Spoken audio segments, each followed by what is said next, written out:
ಸರ್ಕಾರಿ ಕೆಲಸವನ್ನು ದೇವರ ಕೆಲಸ ಅಂತ ಹೇಳ್ತಾರೆ. ಲಂಚ ಸ್ವೀಕಾರ ಮಾಡಲಾಗುವುದಿಲ್ಲ ಅಂತ ನಾರಾಯಣಪ್ಪ ಅನ್ನುವ ಒಬ್ಬ ಈ ದಕ್ಷ ಅಧಿಕಾರಿ ಕೆಲಸ ಮಾಡ್ತಾ ಇದ್ರು.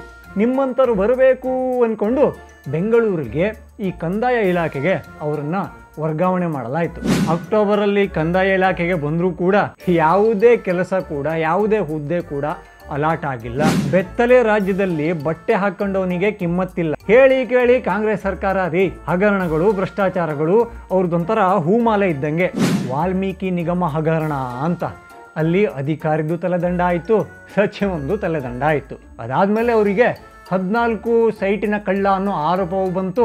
ಅದನ್ನು ಕೂಡ ವಾಪಸ್ ಮಾಡ್ಕೊಂಡ್ಬಿಟ್ಟು ಕೈ ತೊಳ್ಕೊಂಡ್ಬಿಟ್ರು. ಸೊ ಎಲ್ಲದಕ್ಕೂ ಒಂದು ಶಿಸ್ತಾಗಿ ಉತ್ತರ ಕೊಡಬೇಕು ಅಂದರೆ ನಮ್ಮ ಹೋಮ್ ಮಿನಿಸ್ಟರ್ ಜಿ ಪರಮೇಶ್ವರ್ ಥರ ಕೊಡಬೇಕಾಗುತ್ತೆ. ಕೇಳಬೇಕು, ಗೊತ್ತಿಲ್ಲ. ಜೈ ಶ್ರೀರಾಮ್. ನಾನು ಅಜಿತ್ ಬೊಪ್ನಳ್ಳಿ. ವೆಲ್ಕಮ್ ಟು ಹೊಸ ದಿಗಂತ ಡಿಜಿಟಲ್. ಸರ್ಕಾರಿ ಕೆಲಸವನ್ನು ದೇವರ ಕೆಲಸ ಅಂತ ಹೇಳ್ತಾರೆ. ನಮ್ಮ ವಿಧಾನಸೌಧದಲ್ಲೂ ಕೂಡ ಅದು ಬರ್ಕೊಂಡಿದೆ. ಅಂದರೆ ಈಗ ಪ್ರಮಾಣ ವಚನ ಎಲ್ಲ ತಗೋತಾರಲ್ಲ, ಆಗಲೂ ಕೂಡ ಸತ್ಯ ನಿಷ್ಠೆ ಪ್ರಾಮಾಣಿಕತೆಯಿಂದಲೇ ಕೆಲಸ ಮಾಡ್ತೀನಿ ಅಂತ ಅವರು ಈ ಪ್ರಾಮಿಸನ್ನು ತಗೊಂಡಿರ್ತಾರೆ. ಅಂದರೆ ಅವರ ನಂಬುವಂತಹ ದೇವರಿಗೋ ಅಥವಾ ಅವರ ತತ್ವ ಸಿದ್ಧಾಂತಕ್ಕೋ ಯಾವುದ್ರ ಮೇಲೆಯೂ ಕೂಡ ಆಣೆಯನ್ನು ಮಾಡಿರ್ತಾರೆ. ಆದರೆ ಸರ್ಕಾರದಲ್ಲಿ ರಾಜಕಾರಣಿಗಳಿಂದ ಹಿಡಿದು ಅಧಿಕಾರಿ ವರ್ಗ ತನಕ ಈ ಪ್ರಾಮಾಣಿಕರನ್ನು ಹುಡುಕೋದು ಅಂದರೆ ಭಯಂಕರ ಕಷ್ಟ.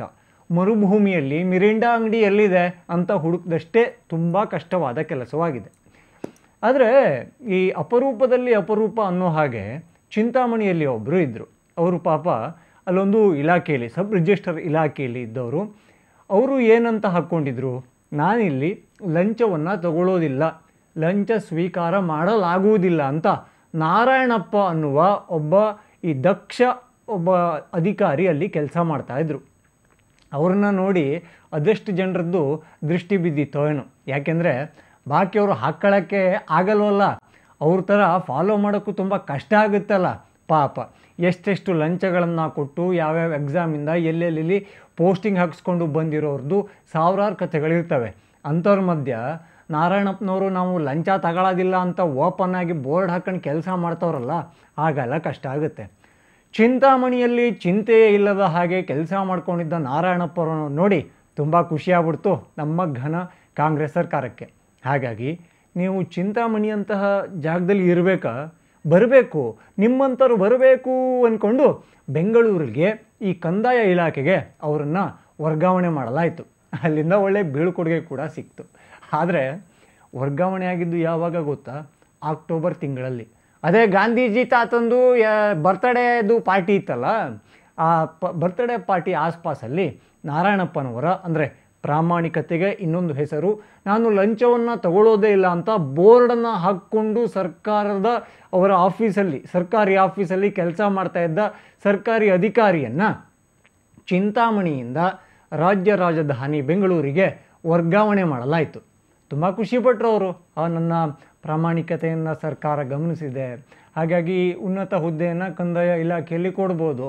ಸಾಮಾನ್ಯವಾಗಿ ಅದೊಂದು ನಿರೀಕ್ಷೆ ಇರುತ್ತೆ. ಹಾಗೆ ಆ ಉನ್ನತ ಹುದ್ದೆ ಸಿಕ್ಕಾಗ ಈಗ ಅವರು ಶುದ್ಧ ಹಸ್ತರಲ್ವ, ಹಾಗಾಗಿ ಆ ಹುದ್ದೆಯಲ್ಲಿ ಅವರ ವ್ಯಾಪ್ತಿ, ಕೆಲಸದ ವ್ಯಾಪ್ತಿ ಜಾಸ್ತಿ ಇರುತ್ತೆ. ಇನ್ನಷ್ಟು ಜನರಿಗೆ ತಲುಪಬಹುದು, ಇನ್ನಷ್ಟು ಸೇವೆಗಳನ್ನು ಯಾವುದೇ ಲಂಚ ಸ್ವೀಕಾರವಿಲ್ಲದೆ ಮಾಡಬಹುದು ಅನ್ನೋ ಆಸೆ ಕೂಡ ಅವರದ್ದಾಗಿತ್ತು. ಆದರೆ ಅಕ್ಟೋಬರಲ್ಲಿ ಕಂದಾಯ ಇಲಾಖೆಗೆ ಬಂದರೂ ಕೂಡ ಅವರಿಗಿನ್ನು ನೀವು ಕಂದಾಯ ಇಲಾಖೆಯಲ್ಲಿ ಏನು ಕೆಲಸ ಮಾಡಬೇಕು, ಯಾವ ಹುದ್ದೆ, ನಿಮ್ಮದು ಚೇಂಬರ್ ಯಾವುದು, ನಿಮ್ಮ ಚೇರ್ ಯಾವುದು, ನಿಮ್ಮದು ಯಾವೆಲ್ಲ ವ್ಯಾಪ್ತಿ ಬರುತ್ತೆ, ಯಾವುದೇ ಕೆಲಸ ಕೂಡ ಯಾವುದೇ ಹುದ್ದೆ ಕೂಡ ಅಲಾಟ್ ಆಗಿಲ್ಲ. ಅಂದರೆ ಅಬ್ಬೆಪಾರಿಯಾಗಿ ಅವರು ತಿರುಗ್ತಾ ಇದ್ದಾರೆ. ಆ ಕಡೆ ಚಿಂತಾಮಣಿಯಿಂದ ವರ್ಗಾವಣೆ, ಈ ಕಡೆ ಕಂದಾಯ ಇಲಾಖೆಯಲ್ಲಿ ಯಾವ ಕೆಲಸ ಅನ್ನೋದೇ ಅವ್ರಿಗೆ ಗೊತ್ತಿಲ್ಲ. ಸೊ ಇಷ್ಟು ತಿಂಗಳುಗಳ ಕಾಲ ಅವರು ಕಂಗಾಲಾಗಿ ಕೂತಿದ್ದಾರೆ. ಹಾಗೆಯೇ ಅವರು ಪಾಪ ಈ ಗೌರ್ಮೆಂಟ್ ಆಫೀಸಿಗೆ ಯಾವುದೋ ಒಂದು ಕೆಲಸ ಮಾಡಿಕೊಡಿ ಅಂತ ಈ ಹಳ್ಳಿ ಜನ ಅಥವಾ ಯಾರೋ ಒಂದು ಮುಗ್ಧರು ಬರ್ತಾರಲ್ಲ, ಅವರು ನೆಲದ ಮೇಲೆಲ್ಲ ಕೂತಿರ್ತಾರಲ್ಲ, ಆ ಥರದಲ್ಲಿ ಕೂರುವಂತಹ ಸ್ಥಿತಿಯಾಗಿದೆ. ಯಾಕೆಂದರೆ ಅವರಿಗೊಂದು ಜಾಗವೇ ಅಲ್ಲಿ ನಿಗದಿಯಾಗಿಲ್ಲ. ಈ ವಿಚಾರಕ್ಕೆ ನಾವು ಯಾರಿಗೆ ಬೈಬೇಕು ಅಂದರೆ ನಾರಾಯಣಪ್ಪನವರೇ ನೀವೇ ಬಯಸ್ಕೊಳ್ಬೇಕಾಗುತ್ತೆ. ನೀವೊಂದು ಗಾದೆ ಕೇಳಿಲ್ವ, ಬೆತ್ತಲೆ ರಾಜ್ಯದಲ್ಲಿ ಬಟ್ಟೆ ಹಾಕ್ಕೊಂಡವನಿಗೆ ಕಿಮ್ಮತ್ತಿಲ್ಲ ಅಂತ. ಹೇಳಿ ಕೇಳಿ ಕಾಂಗ್ರೆಸ್ ಸರ್ಕಾರ ರೀ ಹಗರಣಗಳು ಭ್ರಷ್ಟಾಚಾರಗಳು ಅವ್ರದ್ದೊಂಥರ ಹೂಮಾಲೆ ಇದ್ದಂಗೆ. ಎಲ್ಲ ಇಲಾಖೆಗಳಲ್ಲೂ ರಾರಾಜಿಸ್ತಾ ಇದೆ, ಹಾಕ್ಕೊಂಡು ಓಡಾಡ್ತಾ ಇದ್ದಾರೆ. ನೀವು ಮಾತ್ರ ನಾವು ಶುದ್ಧ ಹಸ್ತರಾಗಿಯೇ ಇರ್ತೀನಿ ಅಂತ ಹೇಳಿಬಿಟ್ರೆ ಏನು ಅನ್ಕೋಬೇಕು? ಅವ್ರಿಗೆ ಬೇಜಾರಾಗಲ್ವಾ? ಅದು ಬೇರೆ ಅವ್ರದ್ದು ಹಗರಣಗಳೆಲ್ಲ ಹಿಂಗಿರ್ತವೆ. ಸಾವಿರ ಕೋಟಿ ಈ ಲೆಕ್ಕದಲ್ಲಿ ಇರ್ತವೆ. 100 ಕೋಟಿದ್ದಂತೂ ಹಿಂಗೆ ಕಾಮನ್ ಆಗಿಬಿಟ್ಟಿದೆ. ತಾಜಾ ಹಗರಣದ ಒಂದು ಆರೋಪ ಯಾವುದಪ್ಪ ಅಂತ ಕೇಳಿದ್ರೆ, ಈ ರೋಡನ್ನು ಕ್ಲೀನ್ ಮಾಡೋಕ್ಕೆ ಒಂದು ಮಿಷನ್ ಬರುತ್ತಲ್ಲ, ಅದೇ ಒಂದು ಲಾರಿ ಹಿಂದೆ ಒಂದು ಮಿಷನನ್ನು ಫಿಟ್ ಮಾಡಿರ್ತಾರೆ. ಆ ಮಿಷನ್ಗೆ 650 ಕೋಟಿ ಕೊಟ್ಟು ಗುತ್ತಿಗೆಗೆ ತಗೋತಾರಂತೆ 46 ಮಿಷಿನ್ಗಳನ್ನು. ಅಂದರೆ 46 ಮಿಷಿನ್ಗಳನ್ನು ಆ ಒಂದು ಗಾಡಿಗೆ 1 ಕೋಟಿ ಅಂದ್ರೂ ಕೂಡ 46 ಕೋಟಿಯಲ್ಲಿ ಖರೀದಿನೇ ಮಾಡಬಹುದು. ಆದರೆ 600 ಚಿಲ್ಲರೆ ಕೋಟಿ ಕೊಟ್ಟು ಗುತ್ತಿಗೆಯನ್ನು ಪಡಿತಾರಂತೆ. ಗುತ್ತಿಗೆ ತಗೊಂಡಿರೋ ಗಾಡಿ ಸ್ವಂತಕ್ಕಾಗೋದಿಲ್ಲ, ಅದು ಸರ್ಕಾರದ ಹೆಸರಲ್ಲಿ ಇರೋದಿಲ್ಲ. ಅವರು ಬರ್ತಾರೆ, ಕೆಲಸವನ್ನು ಮಾಡ್ತಾರೆ, ಕೊಟ್ಟಿರೋ ದುಡ್ಡನ್ನು ಈಸ್ಕೊಂಡು ಹೋಗ್ತಾರೆ. ಆದರೆ ಸ್ವಂತಕ್ಕೆ ಖರೀದಿ ಮಾಡಿದ್ರೂ ಕೂಡ 100 ಕೋಟಿಯೂ ದಾಟಿರದ ಒಂದು ಬಜೆಟ್ ಇತ್ತು, ಒಂದು ಪ್ಲ್ಯಾನ್ ಇತ್ತು. ಆದರೆ ಅದಕ್ಕಿಂತ 6 ಪಟ್ಟು ಜಾಸ್ತಿಯಲ್ಲಿ ಇಲ್ಲಿ ಲೂಟಿಯ ವಾಸನೆ ಬಡಿತಾ ಇದೆ. ಇಂಥ ರಾಜ್ಯದಲ್ಲಿ ನೀವು ಗೌರ್ಮೆಂಟ್ ಆಫೀಸರ್ ಆಗಿ ನಾನು ಲಂಚ ತಗೊಳ್ಳಲ್ರಿ, ಬಟ್ ಕೆಲಸವನ್ನು ಮಾಡಿಕೊಡ್ತೀನಿ, ಸಂಬಳ ಏನು ಬರುತ್ತಲ್ಲ ಅದನ್ನು ಮಾತ್ರ ನಿಯತ್ತಾಗಿ ತಗೋತೀನಿ ಅಂತ ಹೇಳ್ತೀರಲ್ಲ, ತಪ್ಪ್ಯಾರದ್ರಿ? ನಿಮ್ಮದೇ ಅಲ್ವೇನ್ರಿ? ಅಲ್ಲ, ಕಂದಾಯ ಇಲಾಖೆ ಸಚಿವರ ಬಗ್ಗೆನೂ ನಾವು ಕೇಳಬೇಕಾಗುತ್ತೆ. ಯಾಕೆಂದರೆ ಈ ಸಿದ್ದರಾಮಯ್ಯನವರ ಸಚಿವ ಸಂಪುಟ ಬಂದಾಗ ಕೆಲವೊಂದು ಸಚಿವರನ್ನ ನೋಡಿದಾಗ ಅರೆ ಈ ಮನುಷ್ಯಂಗೆ ಇದಾ ಅಂತ ಪ್ರಶ್ನೆ ಬಂದಿತ್ತು. ಉದಾಹರಣೆಗೆ ಹೇಳೋದಾದರೆ ಮಧು ಬಂಗಾರಪ್ಪನವರಿಗೆ ಶಿಕ್ಷಣ ಇಲಾಖೆನ, ಪ್ರಿಯಾಂಕ್ ಖರ್ಗೆ ಅವರಿಗೆ IT-BTನ, ಈ ಥರದ್ದೆಲ್ಲ ಬಂದಿತ್ತ. ಬಟ್ ಈ ಕೃಷ್ಣ ಬೈರೇಗೌಡರಿಗೆ ಕಂದಾಯ ಇಲಾಖೆ ಬಂದಾಗ ಅವರೊಬ್ಬರ ಸೆನ್ಸಿಬಲ್ ಸಚಿವರು, ಸೆನ್ಸಿಬಲ್ ಮನುಷ್ಯ, ಅಂದರೆ ಲೂಸ್ ಟಾಕ್ಗಳು ಕಮ್ಮಿ, ಮಾತಾಡುವಾಗ ಆಲೋಚನೆ ಮಾಡಿ ಮಾತಾಡ್ತಾರೆ. ತೀರಾ ಅವರಿಗೆ ಪ್ರದೀಪೇಶ್ವರ್ ಕ್ಷೇತ್ರ ಹತ್ತಿರ ಆಗಿದ್ದರೂ ಕೂಡ ತೀರಾ ಅವ್ರ ಥರ ಏನಲ್ಲ, ಈ ಥರದ್ದು ಒಂದು ಅಭಿಪ್ರಾಯ ಜನರಲ್ಲಿ ಇತ್ತು. ಅವರ ಟ್ರ್ಯಾಕ್ ರೆಕಾರ್ಡ್ ಕೂಡ ಹಾಗೇ ಇದೆ, ತುಂಬ ಓದಿದ್ದಾರೆ, ಒಳ್ಳೆ ಮಾತಾಡ್ತಾರೆ, ಜ್ಞಾನವಂತ. ಆದರೆ ಕಂದಾಯ ಇಲಾಖೆಯಲ್ಲಿ ಇಷ್ಟೊಂದು ದೊಡ್ಡ ಪ್ರಾಮಾಣಿಕ ಅಧಿಕಾರಿಗೆ ಈ ಥರ ಆಗಿದೆ. ಇಷ್ಟು ತಿಂಗಳುಗಳು ಆದರೂ ಕೂಡ ಅವರಿಗೆ ಗಮನಕ್ಕೆ ಇಲ್ವಾ? ಅವ್ರು ಆ್ಯಕ್ಚುಲಿ ಎದ್ನೋ ಬಿದ್ನೋ ಅಂತ ಓಡಿ ಹೋಗಿ ಇದನ್ನು ಸಾಲ್ವ್ ಮಾಡಬೇಕಾಗಿತ್ತು. ವಿಪಕ್ಷಗಳು ಇದನ್ನು ಪ್ರಶ್ನೆ ಎತ್ತಿದ್ದಾವೆ, ಸುದ್ದಿವಾಹಿನಿಗಳಲ್ಲಿ ಬಿತ್ತರಾಗಿದೆ. ಆದರೆ ಸಾಹೇಬರು ಏನು ಮಾಡ್ತಾ ಇದ್ದಾರೆ? ಕೃಷ್ಣ ಬೈರೇಗೌಡರು ಅವ್ರದ್ದು ಕ್ಷೇತ್ರ ಇದೆಯಲ್ಲ, ಅಲ್ಲಿ ಅಪಾರ್ಟ್ಮೆಂಟ್ ಉತ್ಸವ ಮಾಡ್ತಾಯಿದ್ದೀವಿ, ಇಂಡೋರ್ ಕ್ರೀಡೋತ್ಸವ ಮಾಡ್ತಾಯಿದ್ದೀವಿ, ನೀವೆಲ್ಲ ಬರಬೇಕು, ಜಾಯ್ನ್ ಆಗಬೇಕು ಅಂತ ಪೋಸ್ಟರ್ಗಳಲ್ಲಿ ರಾರಾಜಿಸ್ತಾರೆ. ಹಾಗೆ ಹಾಸನದ ದೇವಸ್ಥಾನದಲ್ಲಿ ಎಲ್ಲರೂ ಕ್ಯೂದಲ್ಲಿ ಬರಬೇಕು, ಕ್ಯೂದಲ್ಲಿ ಬಂದರೆ ಎಲ್ರಿಗೂ ಕೂಡ ದರ್ಶನ ಸಿಗುತ್ತೆ ಅಂತ ಮೇ ಬಿ ಚೌಕಿದಾರ್ ಅಂತ ಅಲ್ಲಿ ಸೆಕ್ಯೂರಿಟಿ ಗಾರ್ಡ್ ಕೆಲಸವನ್ನು ಮಾಡ್ತಾರೆ. ಅದನ್ನು ಪೋಸ್ಟ್ ಮಾಡಿಕೊಂಡು ಒಂದಿಷ್ಟು ವ್ಯೂಸನ್ನು, ಲೈಕ್ಸನ್ನು, ಮೆಚ್ಚುಗೆಯನ್ನು ಪಡ್ಕೋತಾರೆ. ಈ ಥರದ ಅವರಿಗೆ ಸಂಬಂಧಪಡದೇ ಇರುವಂತಹ ಕೆಲಸಗಳಲ್ಲಿ ಹೆಚ್ಚಿನ ಆಸಕ್ತಿಯನ್ನು ಒಬ್ಬ ಒಳ್ಳೆ ವ್ಯಕ್ತಿ, ಒಬ್ಬ ಸಮರ್ಥ ವ್ಯಕ್ತಿ ತೋರಿಸ್ತಾ ಇದ್ದಾಗ ಆ ಲಾಸ್ ಸರ್ಕಾರಕ್ಕೆ ಜೊತೆಗೆ ರಾಜ್ಯಕ್ಕೆ ಆಗುತ್ತೆ. ಅದನ್ನು ಅವರು ಅರ್ಥ ಮಾಡ್ಕೋಬೇಕು. ಕಂದಾಯ ಇಲಾಖೆಗೆ ನನ್ನನ್ನು ಕರ್ಕೊಂಡು ಹೋಗಿ ಅಂತ ಚಿಂತಾಮಣಿಯಲ್ಲಿ ಚಿಂತೆ ಇಲ್ಲದೇ ಕೆಲಸ ಮಾಡ್ಕೊಂಡಿದ್ದ ನಾರಾಯಣಪ್ಪನವ್ರೇನಾದರೂ ಕೇಳಿದಿದ್ರಾ? ಖಂಡಿತ ಇಲ್ಲ. ವರ್ಗಾವಣೆ ಮಾಡಿದ್ದು ಸರ್ಕಾರ, ಇಲ್ಲಿಗೆ ಬನ್ನಿ ಅಂತ ಹೇಳಿದ್ದು ಸರ್ಕಾರ, ಕಂದಾಯ ಇಲಾಖೆಗೆ ನೀವು ಹೋಗಬೇಕು ಅಂತ ಹೇಳಿದ್ದು ಸರ್ಕಾರ. ಆದರೆ ಇಷ್ಟು ತಿಂಗಳಾದರೂ ಅವರಿಗೆ ತಮ್ಮ ಕೆಲಸ ಏನು, ಹುದ್ದೆ ಏನು, ಏನೂ ಗೊತ್ತಿಲ್ಲದೆ ಅಲೆದಾಡಿಸ್ತಾ ಇದೆ. ಯಾರನ್ನ ಕೇಳಿದ್ರೂ ಕೂಡ ರೆಸ್ಪಾನ್ಸ್ ಇಲ್ಲ. ಅಂಥ ಒಬ್ಬ ಪ್ರಾಮಾಣಿಕ ಅಧಿಕಾರಿಯನ್ನು ಈ ಕಾಂಗ್ರೆಸ್ ಸರ್ಕಾರ ಈ ರೀತಿ ನಡೆಸಿಕೊಳ್ಳೋ ಮೂಲಕ ಯಾವ ಸೂಚನೆಯನ್ನು ಕೊಡ್ತಾ ಇದೆ? ಈ ಆಡಳಿತ ಯಂತ್ರ ಅದೆಷ್ಟು ಹದಗೆಟ್ಟಿದೆ ಹಾಗೂ ಭ್ರಷ್ಟಾಚಾರ ಎಷ್ಟು ಮಿತಿ ಮೀರಿದೆ ಅನ್ನೋದಕ್ಕೆ ಇನ್ನೊಂದು ಡೇಟಾವನ್ನು ಹೇಳ್ತೀನಿ. ಜಸ್ಟ್ 8 ತಿಂಗಳಲ್ಲಿ ಈ ಲೋಕಾಯುಕ್ತ ಅದು ಇದು ರೇಡ್ ಆಗುತ್ತಲ್ಲ, ಅದರಲ್ಲಿ ನಮ್ಮ ಕರ್ನಾಟಕ ಸರ್ಕಾರದ ಸರ್ಕಾರಿ ಅಧಿಕಾರಿಗಳು ಎಷ್ಟು ಜನ ಅಂಧರಾಗಿರೋದು ಗೊತ್ತಾ? ಎಷ್ಟು ಜನರ ಮೇಲೆ ರೇಡ್ ಆಗಿರೋದು ಗೊತ್ತಾ? 50 ಜನ. ಅಂದರೆ 8 ತಿಂಗಳಿಗೆ 50 ಜನ ಅಂದರೆ ತಿಂಗಳಿಗೆ ಎಷ್ಟಾಯ್ತು ರೀ? ಆ್ಯಾವ್ರೇಜ್ ತೆಗೆದ್ರು ಅವರೆಲ್ಲ ಸಿಕ್ಕೊಂಡು ಬಿದ್ದಿರೋರು ಅಷ್ಟೇ, ಸಿಕ್ಕಾಕ್ಕೊಳ್ಳದೆ ಬಿದ್ದಿರೋರು ಸಿಕ್ಕಾಪಟ್ಟೆ ಜನ ಇದ್ದಾರೆ.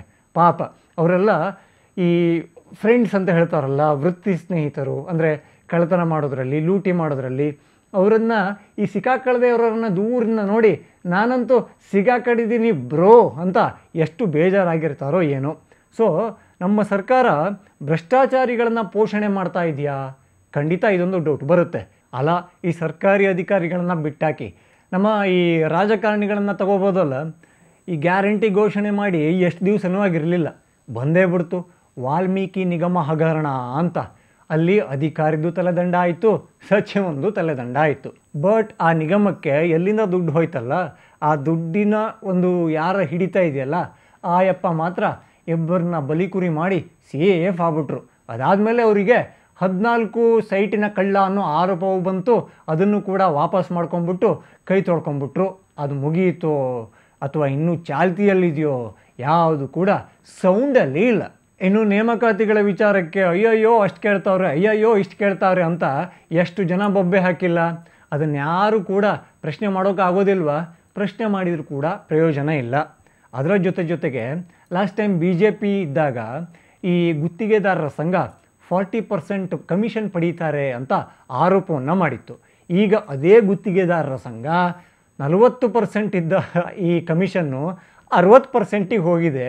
ಗುತ್ತಿಗೆದಾರರೆಲ್ಲ ಬಂಬಡ ಹೊಡ್ಕೋಬೇಕು, ಬಾಯ್ ಬಡ್ಕೋಬೇಕು, ಬೀದಿ ತುಂಬ ಅಲಿಬೇಕು. ಈ ಟೆಂಡರಲ್ಲಿ ಕೆಲಸ ಮಾಡೋಕ್ಕೆ ಕೂಡ ದುಡ್ಡಿಲ್ಲ, ಹಳೆಯದೇ ಇನ್ನೂ ಬಿಲ್ ಬಾಕಿ, ಇನ್ನೂ ಕ್ಲಿಯರ್ ಆಗಿಲ್ಲ, ನಾವೆಲ್ಲ ಎಲ್ಲಿಗೆ ಹೋಗಬೇಕು, ಏನು ಮಾಡಬೇಕು ಅಂತ ಕೇಳ್ತಾ ಇದ್ದಾರೆ. ರಾಜ್ಯ ನೋಡಿದ್ರೆ ಗ್ಯಾರಂಟಿಗಳನ್ನು ಕೊಟ್ಕೊಂಡು ಸುಭೀಕ್ಷವಾಗಿದೆ ಅಂತ ಹೇಳುತ್ತೆ. ಫ್ರೀ ಬಸ್ಸಲ್ಲಿ ಓಡಾಡಿ ಸಾರಿಗೆ ಇಲಾಖೆ ಶ್ರೀಮಂತವಾಗಿದೆ ಅಂತ ಹೇಳ್ತಾರೆ. ಇಲ್ಲಿ ನೋಡಿದ್ರೆ ಪ್ರಾಮಾಣಿಕ ಅಧಿಕಾರಿಗಳಿಗೆ ಸೀಟ್ ಇಲ್ಲ, ಜಾಗ ಇಲ್ಲ, ಹುದ್ದೆ ಇಲ್ಲ. ಹಾಗೆ ಅವ್ರನ್ನೇನಾದರೂ ಮನೆ ಕಳಿಸೋ ಪ್ಲ್ಯಾನ್ ಇದೆಯಾ, ಅದು ಕೂಡ ಅವ್ರಿಗೆ ಕ್ಲಾರಿಟಿ ಇಲ್ಲ. ಆ ಪ್ರಶ್ನೆಗೆ ಕೂಡ ಯಾರೂ ಕೂಡ ಉತ್ತರವನ್ನು ಕೊಡ್ತಾ ಇಲ್ಲ. ಹಾಗಾಗಿ ಈ ರಾಜ್ಯದಲ್ಲಿ ಏನಾಗ್ತಾ ಇದೆ ಅನ್ನೋ ಪ್ರಶ್ನೆಗೆ ಯಾರಿಗೂ ಕೂಡ ಯಾವುದೇ ಕ್ಲಾರಿಟಿ ಇಲ್ಲ. ಸೊ ಎಲ್ಲದಕ್ಕೂ ಒಂದು ಶಿಸ್ತಾಗಿ ಉತ್ತರ ಕೊಡಬೇಕು ಅಂದರೆ ನಮ್ಮ ಹೋಮ್ ಮಿನಿಸ್ಟರ್ ಜಿ ಪರಮೇಶ್ವರ್ ಥರ ಕೊಡಬೇಕಾಗುತ್ತೆ. ಏನದು?